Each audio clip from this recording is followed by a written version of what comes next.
Hello, welcome back again to BD react. আজকে আমরা পাকিস্তানের একটি নিউজ চ্যানেলের একটি ভিডিও রিভিউ করব এবং ভিডিওটির টাইটেল হচ্ছে India offer wheat to Pakistan, Pakistani want to get help from India. অর্থাৎ ভারত পাকিস্তানকে হুইট অর্থাৎ গম দিতে চেয়েছে। পাকিস্তানিরা কি এই অফারটা গ্রহণ করতে চায়? তাহলে চলুন দেখা যাক পাকিস্তানি সাধারণ জনগণ তাদের দেশের সাংবাদিককে কি বলছে। मैं जो समझता हूँ ना, हमें इंडिया का हिस्सा बन जाना चाहिए। देखिए হুম? जी, ये बेसिकली एक प्रोपोगंडा है इंडिया का और आरएसएस का। पाकिस्तान में वीट की ख्याल है कि अगर तो आप मेरी राय पूछेंगी तो फिर आपको माननी पड़ेगी कि हम खुद ही हैं और तो कोई भी नहीं है। इंडिया तो ऐसे ही फजूल में हमने अपना दुश्मन बनाया है। हमें मेरी बहन इंडिया में शामिल हो जाना चाहिए। तो मैं यही जवाब दूंगा। इंडिया मेरी आपसे यही गुजारिश है कि बिल्कुल वीट की पाकिस्तान में कोई कमी नहीं है और ना हमें चाहिए है। अल्हम्दुलिल्लाह। अस्सलाम वालेकुम। वालेकुम सलाम। सर आपका नाम? मारूफ। सर क्या करते हैं? मैं एक पेट्रोमार्ट कंपनी के साथ काम करता हूँ, मार्ट कंपनी है वो रन कर रहा हूँ। बिल्कुल सही सर। आज का बेसिकली क्वेश्चन मैंने आपसे ये, हम पाकिस्तान की बात करें तो सबसे ज़्यादा मेन जो इशू इस टाइम चल रहा है वो ये है कि हमारे पास रोटी नहीं है, आटा नहीं है, गंदम नहीं है और बहुत ज़्यादा सूबों के अंदर पाकिस्तान में प्रोटेस्ट चल रहा है विद पंजाब। क्या समझते हैं कि इसके जानिब से अगर हम देखें तो आज एक बहुत बड़ी स्टेटमेंट दी है इंडिया के ने और ये कहा है कि आरएसएस ने कहा है कि भाई पाकिस्तान जो है इस टाइम बहुत बुरे हालात से जा रहा है, हम मदद करना चाहते हैं। हमारे पास जो है वाफद मिकदार में इस टाइम वीट मौजूद है, गंदम मौजूद है, हम उन्हें देना चाहते हैं, लेकिन पाकिस्तान की जानिब से ऐसी कोई भी अमदाद की स्टेटमेंट नहीं आई, ना उन्होंने हमसे मदद मांगी है। क्या लगता है आपको कि उनकी एक स्टेटमेंट जो थी वो हमारी मदद करना थी? क्या हमें मदद लेनी चाहिए या हमने क्यों नहीं मदद मांगी अभी तक? उन्हें चाहिए हमारी को जहर दे दें जी। गरीब आदमी मर रहा है और कुछ रिलीफ मिले आवाम को भी, को अल्लाह ताला इस मुल्क को अच्छे हुक्मरान दे दे और ताकि ये आवाम। वो तो आपका ओपिनियन हो गया ना कि आपका अंदर का गुस्सा था वो आपने निकाल दिया, लेकिन सवाल मेन ये है क्या हमें उनकी ऑफर को कबूल करना चाहिए, हमें उनसे मदद लेनी चाहिए? आपको भी पता है इंडिया एक ऐसा मुल्क है जिसको हम अपना ज़ाती दुश्मन मानते हैं, क्या हमें उनसे मदद लेनी चाहिए? हमें मेरी बहन इंडिया में शामिल हो जाना चाहिए। मुझे लगता है बहुत ज़्यादा अंदर से बड़े हो गए। हमारे हुक्मरान और जो ये इस्टेब्लिशमेंट हमारे साथ खेल खेल रही है 75 साल से, तो मुझे चाहिए, मैं जो समझता हूँ ना, हमें इंडिया का हिस्सा बन जाना चाहिए। मेहरबानी। दो सवालों का और जवाब दीजिए। क्या लगता है कि अभी अगर हम देखें तो हमारे यहाँ पे पाकिस्तानी कहते हैं कि भाई हम लोगों के पास बहुत स्टॉक है, हमारे पास बहुत काम है, हमारे पास हर चीज़ है, हर चीज़ मौजूद है। सर फिर वो कहाँ पर है, नज़र क्यों नहीं आती? हम आज भी एड लेना चाहते हैं, आज भी हम अमदाद लेना चाहते हैं। सब कुछ है पाकिस्तान में, माफियाज के पास सब कुछ है, उन्होंने स्टोर किया हुआ है। जब वो महंगा होगा तो वो हम ही को वही चीज़ें सस्ती बेचेंगे। अब जो लोग बैठे हुए हैं इम्पोर्टर बड़े बड़े, इन सब के पास चीज़ें मौजूद हैं, लेकिन आवाम के लिए रिलीफ नहीं मौजूद और ना ही हुक्मरान हमें वो रिलीफ लेके दे रहे हैं। वो अपनी अयाशियों में मस्त हैं, अपने झगड़ों में मस्त हैं और आवाम रुल रही है सड़कों पे। हमें आटों की लाइन में लगा दिया है। ठीक है जी। आपने कहा भाई हमें इंडिया में शामिल हो जाना चाहिए। यहाँ पर एक बहुत मेन और मेजर सवाल आपके बहुत से हमारे व्यूवर्स हैं जो सुन रहे होंगे और वो भी ये सवाल कंडक्ट करेंगे। भाई पाकिस्तानी कहते हैं इंडिया के अंदर बहुत तशद्दुद है, पाकिस्तानी कहते हैं कश्मीर के अंदर तशद्दुद है, पाकिस्तानी कहते हैं इंडियन मुस्लिम जो है वहाँ पर बहुत ज़्यादा बुरे हाल में रह रहे हैं। सर अगर हम देखें तो फिफ्थ लार्जेस्ट इकोनॉमी है, स्टेबिलिटी बहुत ज़्यादा है, हर चीज़ अच्छी है, हमसे बेहतर है। सर वो कैसे, और क्या आपको लगता है कि वहाँ पर आज भी होता होगा? नो डाउट जुल्म ज़्यादती हर जगह पे होती है, लेकिन आज भी वही सब कुछ है जो पिछले 20 साल पहले था। एक जगह पर 35 रुपये किलो आटा, एक जगह पर 200 रुपये किलो आटा है, कौन सा लेना पसंद करेंगे? डेफिनेटली 35 रुपये। वो लोग यहाँ पर क्यों आएंगे? हम तो कश्मीर चाहते हैं ना, तो वो कश्मीरी यहाँ पर क्यों आएंगे गुर्बत में रहने? अगर हमें देना चाहिए, चाहते हैं तो हमें ज़रूर लेना चाहिए। अपनी आवाम को रिलीफ देने के लिए इंडिया से हेल्प मिले, हमें ले लेनी चाहिए, कोई हर्ज नहीं है उसमें। बहुत अच्छा लगा, thank you so much sir. देखिए जी, ये बेसिकली एक प्रोपोगंडा है इंडिया का और आरएसएस का। पाकिस्तान में वीट की कमी बिल्कुल नहीं है। आगे वीट क्रॉप का सीज़न आ गया है और उसके अभी भी हमारे जो है गोदाम, वहाँ पे 2 साल की गंदम एक्स्ट्रा मौजूद है। ये जो बेसिकली जो इश्यूज बनाते हैं, ये जो प्रॉब्लम बनाते हैं ना, हमारे जो स्टॉकी हैं यहाँ पे जो स्टॉक करने वाले हैं, ये सारे इश्यूज उनके खुद साख्ता क्रिएट किए हुए हैं। और अगर गवर्नमेंट थोड़ी सी उनके ऊपर सख्ती करे तो ये सारा शुगर जो है फ्लोर मिल माफिया ये स्ट्राइक पे आ जाता है। क्योंकि ये लोग इसी तरीके से ये अपनी जो इलीगल जो मनी है उसको इन्हांस कर रहे हैं। तो मैं यही जवाब दूंगा इंडिया, मेरी आपसे यही गुजारिश है कि बिल्कुल वीट की पाकिस्तान में कोई कमी नहीं है और ना हमें चाहिए है। अल्हम्दुलिल्लाह हमारे पास वीट इन एक्सेस फार्म में मौजूद है। ये बेसिकली उनका प्रोपेगेंडा है। बिल्कुल सही सर, आपने कहा है कि स्टॉक में है, बिल्कुल मैं भी आपकी बात से एग्री कर लेती हूँ, स्टॉक में मौजूद है। लेकिन सर अगर हम देखें तो कितनी जानी नुकसान है, कितने लोग जो हैं ट्रक हैं उनके पीछे लग के मर गए हैं वीट लेने के लिए। सर हम लोग क्या कर रहे हैं, फिर हमारी गवर्नमेंट क्या कर रही है? ना कोई रूल पास कर रही है, ना कोई कानून के रही है और ना ही कोई इम्प्लीमेंटेशन की जा रही है। अगर यहाँ पर हम किसी भी अर्बन एरियाज में चले जाएँ सूबों के अंदर, वहाँ पर प्रोटेस्ट किए जा रहे हैं इस रोटी के लिए। सर इन चीज़ों को हल क्यों नहीं किया जा रहा? देखिए मैम, आपके सवाल में ही आपकी बात का जवाब है। हमें अपनी पॉलिसीज़ बनानी होंगी और एक स्ट्रिक्ट पॉलिसीज़ बनानी होंगी। गवर्नमेंट ऑफ पंजाब को और गवर्नमेंट ऑफ पाकिस्तान को एक पॉइंट पे होना होगा और एक स्ट्रिक्ट पॉलिसी जो फ्लोर मिल माफिया के ख़िलाफ़ और जो हमारे जो स्टाकिए जो स्टॉक करते हैं उनके ख़िलाफ़ एक पॉलिसी बना लें। देखिए वो आपको याद होगा गवर्नर पंजाब अमीर मोहम्मद खान का दौर और जब जो जनरल अयूब का दौर था, इन्हीं के ख़िलाफ़ उन्होंने एक पॉलिसी अनाउंस की थी और टाइम दिया था 7 दिन का। तो हमारी सड़कों पे हमारे गोदामों में आटा वाफर मकदार में आ गया था। अभी भी गवर्नमेंट स्ट्रिक्ट पॉलिसी बनाए और फ्लोर मिल माफिया के सामने बैंड डाउन ना हो तो ये कोई इशू नहीं है। ये इशू इंशाल्लाह विद इन 1 वीक रिजॉल्व हो सकता है। आपको लगता है पॉलिसी बन सकती है? अगर हम देखें तो पॉलिसी बननी होती तो अभी नहीं बल्कि आज से कोई 4-5 महीने पहले बन जाती है। अगर हम देखें तो हमारे प्राइम मिनिस्टर ने मुख्तलिफ कंट्री से एड भी ले चुके हैं, अमदाद बहुत ज़्यादा किया लोगों ने। लेकिन आज भी अगर हम देखें तो $1.1 बिलियन के लिए हम IMF के नीचे दबे हुए थे। IMF जो कहेगा हम वो करेंगे, पेट्रोल की प्राइस बढ़ा देगा, कुछ भी होगा। इवन कि अगर मैं आपको बताती चलूँ, आपकी शायद नॉलेज में हो, हमने इजरायली फैमिली से भी हमारे प्राइम मिनिस्टर शहबाज शरीफ ने एड ली है। रोज चाइल्ड फैमिली जो कि US के अंदर है, इजराइल यूएस है, क्या समझते हैं कि उनसे तक एड ले लिया है? तो हम लोग अपने ही मुल्क के लिए लॉ क्यों नहीं पास कर रहे? देखिए असल में हमारा जो मेन फोकस हो चुका है वो हमारा फोकस हो चुका है एड के ऊपर कि हमने इमदाद कैसे लेनी है। हमें अपनी आवाम को मोटिवेट करना चाहिए कि हमें कुछ स्ट्रिक्ट डिसीजन लेने चाहिए कि हम अपने मुल्क में जो इस सारा जो सिनारियो है, इस क्राइसिस से हम लोग कैसे निकल सकते हैं। और आपको याद होगा चीफ सेक्रेटरी बलोचिस्तान के घर के बेसमेंट में से कितने अरब डॉलर निकले थे।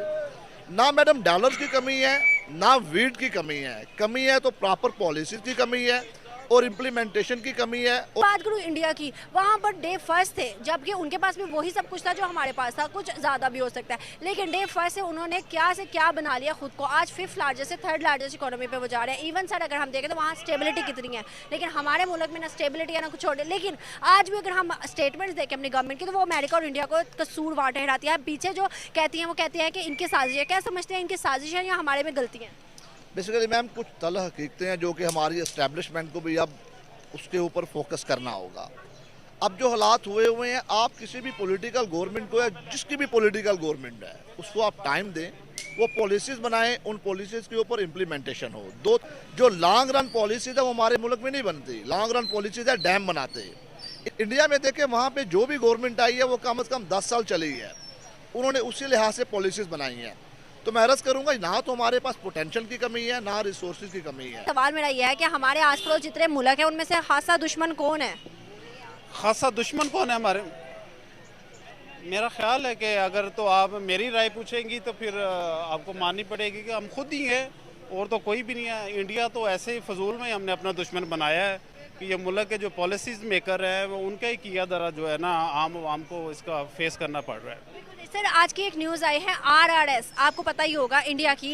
RRS के जो ऑफिशियल हैं उनका कहना है कि भाई पाकिस्तान के अंदर जो वीट है, गंदम में आटा है, बहुत ज़्यादा शॉर्टेज है। हम पाकिस्तान की मदद करना चाहते हैं लेकिन पाकिस्तान इस तरफ आ नहीं रहा, पाकिस्तान हमसे मदद नहीं ले रहा। क्या समझते हैं कि उनकी जो मदद है वो हमें कबूल करनी चाहिए और वो किस मकसद से मदद कर रहे होंगे? नहीं, वो तो काबिल कबूल नहीं है क्योंकि RSS का तो अज़ल से ये एजेंडा रहा है कि इस मुल्क में जो है पाकिस्तान में और स्पेसिफिकली बलूचिस्तान में जो भी दहशतगर्दाना कार्रवाइयाँ होती हैं वो इनमें सरासर इनकी इन्वॉल्वमेंट है। तो मेरा ख्याल है कि हमें इससे बेहतर ये है कि रूस से कमिट करना चाहिए ताकि जो आइंदा आने फ्यूचर में जो इस तरह का बहरान है उससे जो है ना बचा जा सके। हम रूस जा सकते हैं इतनी दूर, दुबई जा सकते हैं इतनी दूर, चाइना जा सकते हैं इतनी दूर, हर जगह जा सकते हैं, लेकिन वजह हम इंडिया से ट्रेड क्यों नहीं कर सकते? अब ये तो मेरा ख्याल है कि है तो बहुत बेहतर मुल्क के लिए भी, लेकिन वो उसमें कोई ना कोई इन्वॉल्वमेंट इस तरह की दहशतगर्दाना कार्रवाइयाँ और जिसकी वजह से शायद वो इस मामलात को आगे लेकर नहीं चला जा रहा। सुनिए, आपने कहा दहशतगर्दाना, अगर हम देखें जब भी दहशतगर्दी पाकिस्तान के अंदर हुई है तो हमेशा जो है हमारी जानिब से ये कहा जाता है कि इंडिया और अमेरिका या अब अफगानिस्तान का नाम लिया जाता है, लेकिन हिस्ट्री में आज तक कोई भी एक ऐसा केस जिसमें ये प्रूव किया गया हो कि इंडिया अमेरिका और अफगानिस्तान की जानिब से हुआ है, तो मुझे बताएं सर, ऐसा प्रूव नहीं होता लेकिन हम लोग बोलते हैं क्यों? नहीं, प्रूव नहीं होता। देखें ना, अफगानिस्तान में जो है उनका, मेरा ख्याल है अफगानिस्तान की गवर्नमेंट तालिबान से भी ज़्यादा जो इन्फ्लुएंस जो है वो इनकी एजेंसीज़ का है। और मेरा ख्याल है इंटरनेशनल जितनी भी ये ममालिक हैं बड़े, वो सब जानते हैं और वही सारे मामला जो है वो डील करते हैं। खुसूसन ये बॉर्डर एरियाज़ में जितने भी मामला, खुसूसन ये दहशतगर्दाना अभी रिसेंटली जो कार्रवाइयाँ हुई हैं, तो वो बैक एंड पे तो वो सारी उनकी एजेंसीज ही वर्क करती हैं। अभी पेशावर में जो हमला हुआ था, अफगानिस्तान के ऊपर नाम लगाया गया था, अफगानिस्तान ने ऑफिशियली स्टेटमेंट दी कि भाई आप बाज आ जाओ, हम पे नाम मत लगाओ, हम लोगों ने कुछ नहीं किया, अगर बाज नहीं आओगे तो इसके लिए आपको बुरा साबित होगा। क्या समझते हैं? अभी दोबारा से एक स्टेटमेंट कुछ दिन पहले आई थी कि भाई पाकिस्तान खुद दहशतगर्दी करता है, खुद सारे मामला करता है, उसके बाद नाम किसी और पर लगा देता है। क्या समझते हैं, ऐसा सच है? उसमें किसी हद तक हकीकत भी है, क्योंकि वो जो ये मामलात करते हैं दहशतगर्दी के रेलिवेंट जो भी निज़ाम है, वो आपको बताया कि ये इंडिया की एजेंसीज जो हैं वही सारा ऑपरेट करवाती हैं। ये सर आपने कहा इंडिया की एजेंसीज हैं, अब मुझे ये बताएं, क्या किसी और मुल्क के पास सिर्फ यही काम है कि वो हमारे ऊपर ही नज़र ताड़े रखे, हमारे खुद के मामला क्यों नहीं ठीक हो रहे? ये बेसिकली एक अमेरिका का एक प्री प्लान एक एजेंडा है, जिसके तहत ये है कि इस मुल्क को कभी भी जो है ना वो स्टेबल नहीं होने देना। अगर ये कंट्री जो है स्टेबल हो, ये जो लोन के मामला है, IMF भाई, जब तक हम उससे ओ भाई, हमारी पॉलिसीज अमेरिका और इंडिया का बस यही कम रह गया। उम्मा में हुक्मरानी के करने काबिल पूरी दुनिया में जो अब लीड कर सकती। आपकी बात से एग्री नहीं करती, आपने कहा अमेरिका चाहता है। सर मुझे ये बताएं, हम अमेरिका कहता है IMF के पास जाओ, अमेरिका कहता है दुबई के पास जाओ, अमेरिका कहता है आप UAE के पास, किसी के पास भी कर्जा लेने जाओ, अमेरिका नहीं कहता। सर हम खुद हमारे प्राइम मिनिस्टर जाते हैं, हम खुद मजबूर हो जाते हैं, इंडस्ट्रियल लेवल पर काम हो, क्यों हमें किसी से कर्जा लेना पड़े? देखिए, जब से आपसे सल्लम इस दुनिया में आए हैं तब से यहूदियों की यही कार्रवाइयाँ रही हैं कि वो मुसलमानों के अंदर से जो है ना वो क्या कहते हैं कि उन्हीं से काम लेते थे, अगेंस्ट जो मामला जो है ना वो इसी तरह टैकल करते, क्योंकि डायरेक्ट वो आज तक कोई भी ये प्रूव नहीं कर सका कि ये अमेरिका है या इसराइल डायरेक्ट आके कोई हिट कर रहा है। वो इसी तरह लोगों को ख़रीदते हैं, वो उन चीज़ों का जो मजबूरियों से फ़ायदा उठाकर जो है ना। मैं मान लेती हूँ, आपने कहा वो यहूदी ऐसा चाहते हैं, चले मान लिया यहूदी ऐसा करते हैं या चाहते हैं, आप मुझे बताएं, हमारी अमेरिका के अंदर एम्बेसी है, ठीक है, हमारी और मुल्कों के अंदर एम्बेसी है, इसके अलावा हमारे जो है बहुत सी इंडस्ट्रीज जो बाकी बाहर मुल्कों में है, हम उनसे फ़ायदा क्यों नहीं लेते? सर आज तक जो बाहर से हमने फ़ायदा उठाया हो, वो असल प्रॉब्लम तो यही है ना कि कुछ सिंसेर हो, कुछ सिंसेर एफर्ट करे इस मुल्क के अंदर। बहुत से पोल खुल रहे हैं कि कौन किस तरह इस तरह इसको निज़ाम चला रहा है। प्राइम मिनिस्टर जो है वो रो रहे हैं कि हमारे पास हुक्मरानी नहीं है। तो ये अजीब सी खिचड़ी पकी हुई है, जिसकी वजह से जो आम आदमी को ये खमियाजा भुगतना पड़ रहा है। कम से कम जो टॉप लीडरशिप है उनको सिंसेर एफर्ट्स करनी पड़ेंगी, देन जाकर जो है ना वो इन सारे मामला से निकला जा सकता है। आखिरी सवाल है आपसे, जैसे उन्होंने एक ऑफ़र दी है, उसके अलावा भी 2-3 ऑफ़र जो कि पहले उनके फॉरेन मिनिस्टर की जानिब से दी गई थी मामलात को बेहतर करने के लिए, आपको लगता है हमें हल करने चाहिए, टेबल टॉक करनी चाहिए और हमें ट्रेड जारी करनी चाहिए? नहीं, करनी चाहिए, टेबल टॉक करनी चाहिए। देखें, ये दूसरे ममालिक जो हैं इस चीज़ से बेनिफिट्स लेते हैं। यूरोप में जंग लगी हुई यूक्रेन के साथ, लेकिन वो रूस से जो है ना तकरीबन 50% के राउंड जो वो गैस जो है वो रशिया से लेते हैं, वो स्टील ले रहे हैं। तो हमें भी इन चीज़ों से बेनिफिट लेना चाहिए, बजाय कि हम रूस भागें या दूसरे ममालिक से जो है ना वो अपने मामलात को डील करें। तो ये आसान भी होगा, उसका बेनिफिट दोनों मुल्कों की आम आवाम को जो है ना वो ईजिली जो है ना डोर स्टेप पे पहुँच सकता है। बहुत अच्छा लगा आपसे बात करके, थैंक यू सो मच।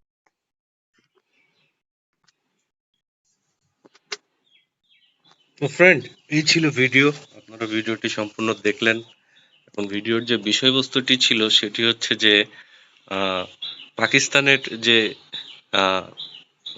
গমের যে ক্রাইসিস চলছে, এবং এই জন্যে পাকিস্তানে যে আটার মূল্য অস্বাভাবিকভাবে বৃদ্ধি পেয়েছে।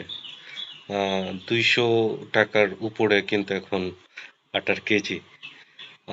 তো এ বিষয়ে ইন্ডিয়ার পক্ষ থেকে পাকিস্তানকে হেল্প করার কথা অফার হয়েছে। তারা ইন্ডিয়া আগ্রহী পাকিস্তানকে আটা দেওয়ার জন্য। এখন এখানে যেই ৩-৪ জন লোকের ইন্টারভিউ দেখলাম আমরা, এই ৩-৪ জনের ভিতরে কিন্তু আমরা ৩-৪ রকমের কিন্তু মতামত দেখলাম। একজন কি বলল, একজন বলল যে আহ, আটা দেওয়ার কি দরকার, আমাদের তো একটু বীজ দিয়ে দিলেই হয়। আসলে আহ, পাকিস্তানের সাধারণ মানুষ আহ, আহ, কতটা কষ্টে আছে এবং কতটা হতাশ যে তারা এখন বিষ খেয়ে মারা যেতে চায়, এটা আসলে তাদের হতাশার জায়গা। হতাশার জায়গা থেকে এগুলো বলে। এবং সে কিন্তু এটাও বলল যে আমাদের এখন ইন্ডিয়ার সাথে সংযুক্ত হয়ে যাওয়া উচিত, অর্থাৎ পাকিস্তানকে ইন্ডিয়ার অন্তর্ভুক্ত করতে চাচ্ছে। আচ্ছা, এটা কেন চাচ্ছে? এটা এটা চাচ্ছে কিন্তু যে ইন্ডিয়া এবং পাকিস্তানের যে আহ, খাদ্য মূল্যের যে পার্থক্য, সেটা কিন্তু অনেক বেশি। অর্থাৎ ইন্ডিয়াতে ৩০, ৩৫ বা ৪০ রুপিতে কিন্তু ১ কেজি আটা পাওয়া যাচ্ছে। তার এগেনস্টে পাকিস্তানে কোথায় ২০০ টাকা। হ্যাঁ, আবার এটা একটা বিষয় গেল। আরেকজন বলল যে এটা হচ্ছে আরএসএস আর ইন্ডিয়ার ষড়যন্ত্র। আচ্ছা, ইন্ডিয়ার ষড়যন্ত্র কেন করবে? হুম, পাকিস্তানের বিরুদ্ধে ষড়যন্ত্র করা ইন্ডিয়া, আমেরিকা, এদের কি আর কোনো কাজ নাই?